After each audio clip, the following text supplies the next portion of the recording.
যে জুলাই সনদের কপিটা দেওয়া হয়েছিল মাননীয় স্পিকার, এই জুলাই সনদের কপির মধ্যে আপনি কোনো পয়েন্টে দেখবেন না সেখানে কোনো নোট উল্লেখ আছে মাননীয় স্পিকার।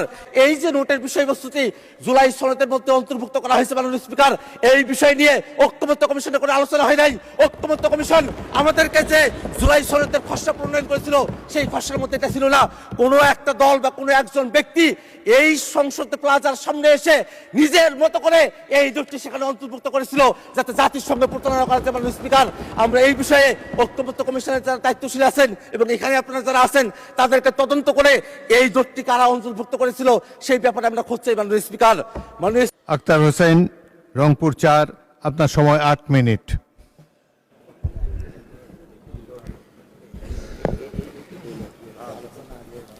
মাননীয় স্পিকার, আপনাকে ধন্যবাদ।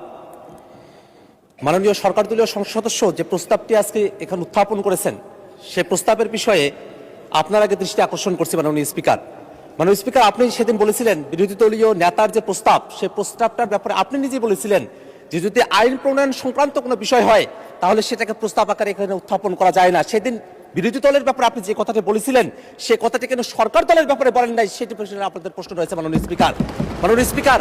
এই ক্ষেত্রে আমাদের একটা বক্তব্য আছে মাননীয় স্পিকার। বিরোধী দলের নেতা যে প্রস্তাবটি উত্থাপন করেছিলেন সেটা আইন প্রণয়ন সংক্রান্ত কোনো ইস্যুতে ছিল না মাননীয় স্পিকার, কারণ আইন অলরেডি প্রণীত হয়েছে, আদেশ জারি হয়েছে, অধ্যাদেশ জারি হয়েছে, সংবিধান সংস্কার পরিষদে আমরা শপথ গ্রহণ করেছি। আইনের কোনো প্রসঙ্গ এখানে ছিল না, বরং যে আইন হয়েছে সেটাকে বাস্তবায়নের প্রশ্ন এখানে ছিল মাননীয় স্পিকার। আরেকটি কথা মাননীয় স্পিকার আপনাকে বলতে চাই, মাননীয় ডেপুটি স্পিকার এখানে ছিলেন, আর একজন সংসদ সদস্য মুজিবুর রহমান ইকবাল তিনি একটি মুলতবি প্রস্তাব এখানে উত্থাপন করেছিলেন।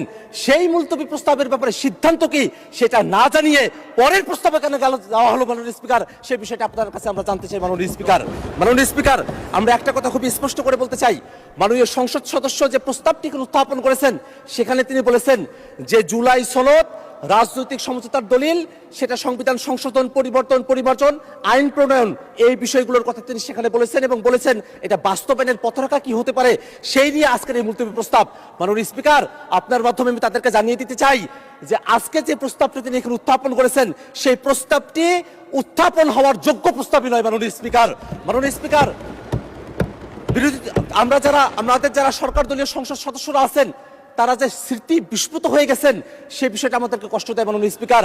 আমাদের মনে রাখা প্রয়োজন 31শে জুলাই যেদিন ঐক্যমত্য কমিশনে সংস্কারের প্রস্তাবনাগুলো নিয়ে আলোচনা কনক্লুশন হলো সেই দিনই সেই বৈঠকেই বাস্তবায়নের বিষয় নিয়ে কি আলোচনা হতে পারে সেটা নিয়ে সকল রাজনৈতিক দল আমরা সেখানে প্রস্তাব উত্থাপন করেছিলাম। জুলাই সনদ কিভাবে বাস্তবায়ন করা হবে সেটা নিয়ে সেই ঐক্যমত্য কমিশনে